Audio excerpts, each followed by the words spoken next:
Welcome to the Drone Network, the only podcast in the air and on the airwaves. I am your host, Bryce Bladen, and on this show, we document the tech, economics, and people piloting the world's largest standardized drone imagery network. Each episode, we explore how drones are reshaping industries, creating new economic opportunities, and literally changing how we see the world. On today's episode, we discuss geospatial data. What is it? What is the role drones play in its capture? And how is this data becoming a new form of infrastructure? Today's guest, Mason Pahl, Geospatial Data Lead at Spexi Geospatial. Mason's been flying drones since about 2016. That's over a decade of experience at the time of recording, and he's been a part of the Spexi team longer than I have, just over a year. Mason, welcome to the episode. Hey, Bryce. All right, why don't we just get right into it? Tell me about your role. What does a geospatial data lead do? So I kind of handle the inputs and stuff that keeps the kind of network running. So with things that keep network safety visible, getting the missions launched, getting them planned out, and then from there handling the imagery itself, assembling and managing large volumes of data, delivering it to clients, and just making sure things work well on both ends of the pipeline. So to put this in context for listeners, you're basically the human layer between a mission getting actioned one way or another on the Spexi app and it being flyable by pilots. Is that ostensibly correct? Yeah, that's a good way of explaining it. Excellent. All right. Well, let's quickly talk about what geospatial data even is. If someone has never thought about the geospatial data, why should they care about it or what happens to it? On a simple level, it's just anything that you can represent physically in the world, like geographically, like an address or a postal or zip code. Things like just pins on Google Maps, your lines and tracks you record in Strava and running. Those are all just different types of geospatial data formats. And so these can be applied to almost anything that has some sort of physical attribute, like property, real estate, biology, and all sorts of like civil engineering projects. And I've got a lot more geospatial data questions, but I'd like to talk a little bit more about your background first, especially because it's honestly so deep. How did you get into flying? Like what led you to flying drones in 2016? I started my career in natural resources projects, and I was in forestry, and we would ride around on snowmobiles and basically create ortho imagery in kind of remote places with the drones so that we didn't have to snowshoe and hike around. At the time, I was their GIS analyst as well, so I was handling the data, but I was also kind of a mix of boots on the ground as well as the more technical side in the back end. So we started the drones weren't quite as like advanced then as they are now. So I started kind of slowly then at that time. So collecting the data as well as processing it, and kind of like Bluetooth speakers, drones have just kind of got better in quality and lower in price over the years. So in the last recent years, it's become more available for basically anyone to kind of get into the game. Yeah, I'm going to need you to describe what you were doing with a snowmobile and drones, because conceptually that sounds like the coolest thing I've ever heard. So you couldn't get there in a truck, so we're going to basically scan these trees in the forest. And there's 3 crews, so 6 guys on 3 snowmobiles. We'd strap a generator to the back to keep charging batteries, and then the drone as well. So then you just basically drone comes back, swap the batteries, send it back up, take another few hundred or 1,000 photos, and then at the end of the day, get back to the office and put like 15 SD cards on the desk, upload all the images, and do it again the next day. That is a fascinating job. And you work in an office now. That was a job for a young man. This is the natural progression. Very fair. Did you come from a geospatial or mapping background, or did you come from the flying side? Like, how did you end up at this geospatial data central position? Yeah, I started out basically, I went to university for it, for GIS. The flying came later. I started out more on the data side, which kind of gave me more of a foundation for the why I'm doing stuff with the drone itself, how it's used, why to the right conditions to collect your imagery, how you set your flight plans and so on. Interesting. I'm really curious. What was the drone you were using? What was your first drone? And what do you wish you had known when you got started? I don't know, taking care of your batteries for sure. Very first one in that job was DJI Inspire. Later on, about 4 years ago, I got a DJI Mavic Air 2 just for personal use, and that's kind of when I started experimenting and doing projects that weren't necessarily just part of the job, but doing things like orbiting a grain tower or something, and start doing my own 3D modeling. That's when I kind of started to accelerate at the trade. Very cool. All right, before I let you get off drones and drone gear, I'm curious, like, what's your go-to drone these days? I still have the same Mavic Air 2. It's small. It's like big enough, has a decent camera, good battery life. That being said, from the professional drones, it's pretty hard to beat the DJI's M300s, 350s, and that's obviously a bigger enterprise level drone, but they're pretty awesome. Very cool. All right, last drone gear setup. What does your kit look like when you head out to shoot on the sunny islands of BC or whatever? Kind of depends what I'm doing, but if it's, more weather adverse or I need to pack light, then it's pretty much as simple as the drones, the batteries. Make sure you have SD cards, because that's a classic mistake, not bringing the memory card and not having any room to store your media. And otherwise, if I'm doing a more survey level event, I always bring a generator so that I can keep multiple sets of batteries charging and keep the drone in the air. Very cool. All right. I want to talk about geospatial data a little bit more, but I kind of want to put these missions in context for people listening to this show. So walk me through a mission, like from the moment it's decided, this location, this city, this whatever needs to be captured, to the moment a pilot flies it. Like, what is happening behind the scenes in that process?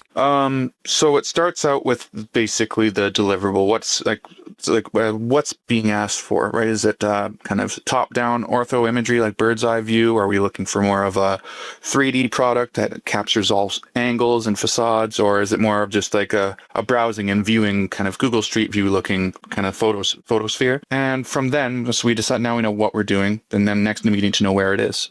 So either a client or someone will send kind of like a boundary, like I want this city block to be imaged. So once we know where it is and what we're doing, then we start just doing some safety checks. So first thing you check for is kind of more administrative constraints like airspace or restrictions that would, could get you in trouble for flying it over top of a prison or anything like that. And after you get through the planning level administrative constraints, you have to obviously do your safety obstruction checks to make sure it's like the mission, the drone it's an automated flight path, right? So it's not just going to go straight into the side of a building or a cell tower or some kind of tall obstruction. Yeah, and then once that's all hopefully clear, then you can just get after it or get authorization from the necessary authorities if you have to. Bring your SD card, bring your batteries, and start collecting data. Very cool. So basically, typically speaking, at least for the demand-led missions, client comes to Spexi. Spexi verifies how it can be flown. It gets added to the LayerDrone Network as a flyable mission. And then a pilot using the Spexi app can fly it, upload their data, and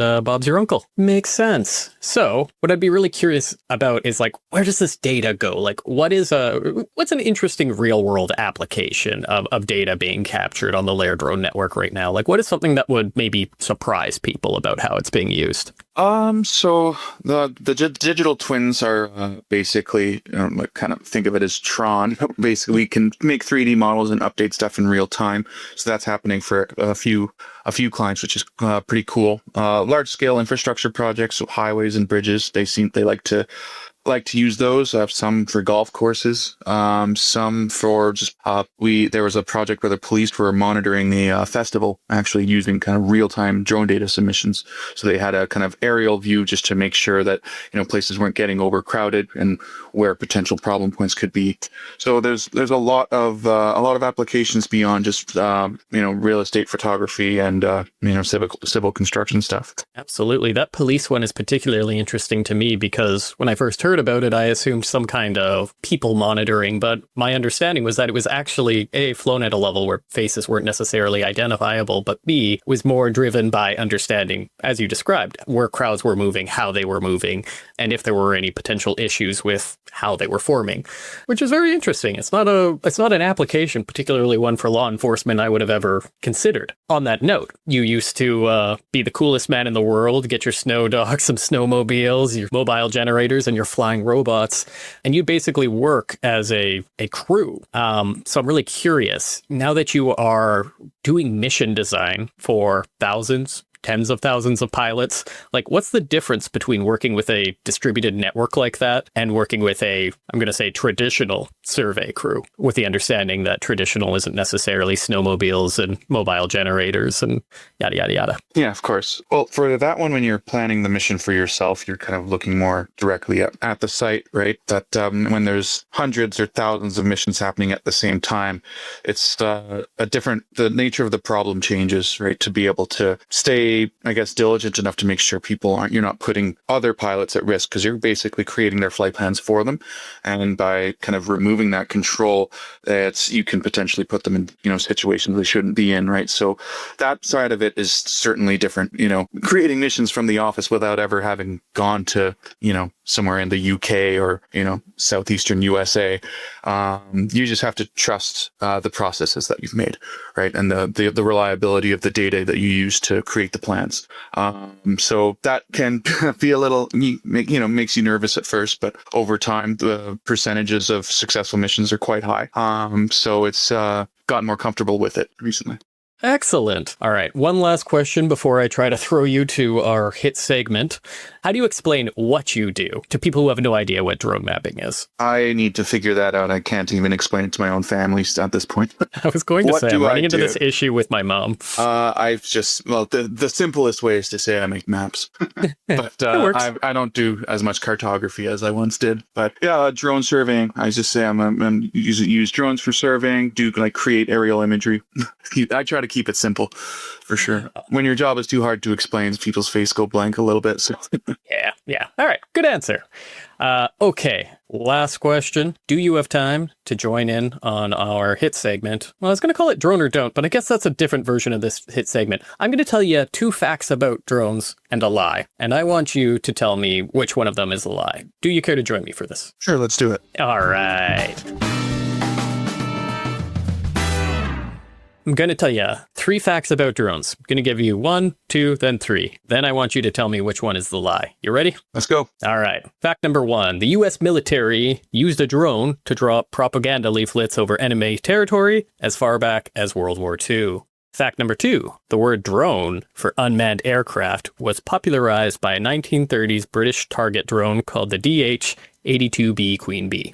Fact 3. The FAA's first ever approved commercial drone operation was for aerial photography on a Hollywood film set. 3 facts, one of them's a lie. I'm hoping the U.S. propaganda one is the lie.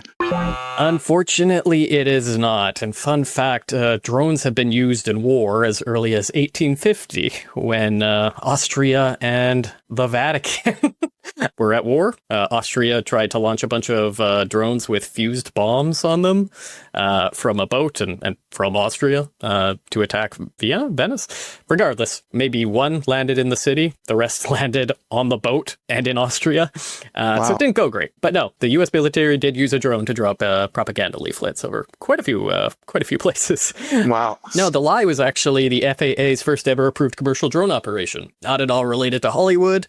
It was for everyone's favorite company, BP, and their oil field surveying operations in Alaska in 2014. That would have been my second choice. Oh, well, yeah, I saw it in your face. All right, Mason. Thank you so much for joining me today. I really appreciate all your insights, and I hope you have a good one. Yeah, thanks for having me, Bryce. Thank you. Thanks for being a part of the Drone Network. Subscribe wherever fine podcasts are served to get a new episode every week. And remember to leave us a 5-star review on your podcast app of choice. It helps a lot. Today's show was sponsored by Spexi Geospatial and LayerDrone. Learn more about standardized drone imagery built for global scale at spexi.com, that's SPEXI.com, and layerdrone.org. Thanks again for listening.